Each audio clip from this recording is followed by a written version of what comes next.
n'en a peut-être pas suffisamment parlé, mais la Ciivise a permis aussi de laisser une place aux survivantes et survivants au sein même de la commission en tant que telle. Et ça, c'est essentiel. Moi, je tiens à le dire, je suis donc survivant d'un double inceste. Et on n'était pas là uniquement comme caution. Et moi, je tiens à remercier ici vraiment de tout mon cœur parce que c'était important. Je pense que la première fois que je suis venu au niveau de la commission, c'était peut-être, je vais le dire avec un peu d'émotion, avec mes yeux d'enfant, en me disant au bout d'un moment, ceux qui m'ont pas entendu, pas cru, et ben finalement aujourd'hui me donnent une place à moi adulte, mais c'était bien l'enfant que j'avais ici. Donc je voulais remercier bien évidemment Nathalie Mathieu et Édouard Durand pour cette place laissée aux survivants et survivants. Vous pensez qu'à l'avenir, on peut continuer à faire en sorte que, au fond, les victimes, qui sont aussi des experts, puissent continuer à être partie prenante des solutions à construire et de la façon de mettre en œuvre les politiques? Je fais le plus que le penser, c'est-à-dire que soit on reste à l'état d'ethnie, si j'ose dire, et donc on nous met un peu de côté, soit on est à l'état de société, et on voit bien que dans la société aujourd'hui, nous sommes partout. Il y a des témoignages de partout. J'ai été marqué notamment, comme beaucoup, par de nombreux témoignages. Le dernier qui était évoqué d'Emmanuel Béard ou autre. Et je pense qu'on a toujours du mal à entendre ce que disent les victimes. C'est-à-dire qu'il y a toute la dimension, je dirais, terrifiante de nos histoires. Et puis il y a le message qu'on passe derrière, qui vise à dire bougez-vous, allons chercher les enfants, changeons la société.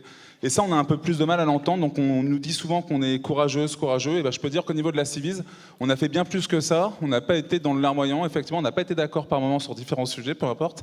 On a fait consensus sur d'autres. Et ça, c'était essentiel. Et je pense qu'on n'a pas été considérés, c'est important pour moi de le dire comme ça, comme victime, mais comme survivant, survivante et survivant, avec ce que ça signifie derrière. Et surtout cette envie de vivre qu'on a en société. Et ça, c'est important, vraiment, le message qui a passé. Ce que je peux dire par rapport à ça, c'est que il y a eu quelque chose qui est extrêmement important, dont on parle si peu, notamment pour les victimes d'inceste. On a souvent ce qu'on appelle une pathologie du lien, c'est-à-dire un manque aussi de confiance en l'autre. Et moi, j'ai eu cette confiance, et je pense qu'il y a eu plus de 30 000 personnes qui ont eu cette confiance aussi en la Ciivise, parce que tout simplement, ça a été incarné. Évidemment, merci beaucoup à la Ciivise d'exister, évidemment, grâce à ce gouvernement. Et puis, bien sûr, au nom de toutes les victimes, je vous l'ai déjà écrit par mail. Merci à vous d'avoir donné de votre temps, de votre professionnalisme et aussi de votre sens de l'éthique qui est très fort et très beau à vivre. Ça a été pour moi un privilège, évidemment, d'être avec vous et de voir à quel point vous étiez engagé dans cette reconnaissance de ce problème de société massif et dans cette volonté que vous avez eue de lever le silence, de faire parler les gens, de les entendre, de vouloir aller vers eux. C'était vraiment très courageux parce que vous n'avez jamais louvoyé, vous n'avez jamais fait semblant, vous n'avez jamais été dans l'équivoque. Et évidemment, vous étiez entouré par des gens qui étaient dans la même pensée, dans la même dynamique. Et ça, pour moi, qui représente toutes les personnes qui ont été victimes d'inceste dans leur enfance, qui ont un fardeau à porter pour leur vie, et donc qui se débattent avec ça, et qui se réunissent une fois par semaine pour l'association, pour en parler, pour essayer de trouver des solutions ensemble pour pouvoir vivre avec ça, le dépasser, le travailler, en plus de thérapie, de soins, etc. Pour nous, ça a été un très grand réconfort. On a eu l'impression d'être vraiment accompagnés par vous deux, parce que vous avez eu une position de combattant, l'un comme l'autre.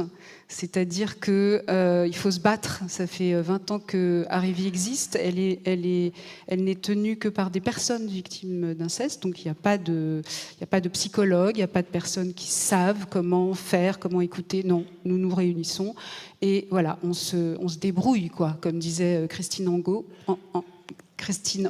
on se débrouille. Voilà.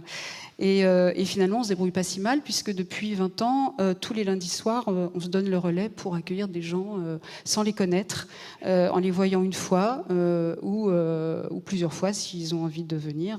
Voilà. Donc c'est une mise à disposition de soi pour l'autre. C'est ce que vous avez été. Et bon, c'est vrai qu'on vous taxe d'extraterrestres parce que dans notre petit milieu, parce qu'on se dit mais c'est qui ces gens, ces incorruptibles comme ça qui se mettent à la disposition des autres.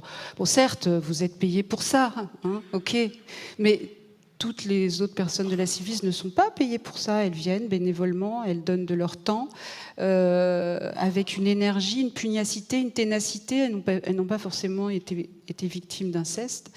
Donc il y a une empathie, une vraie empathie et une humanisation. Et c'est ce dont on a tellement besoin après avoir été humilié et traîné dans l'ordure comme on l'a été lorsqu'on était enfant.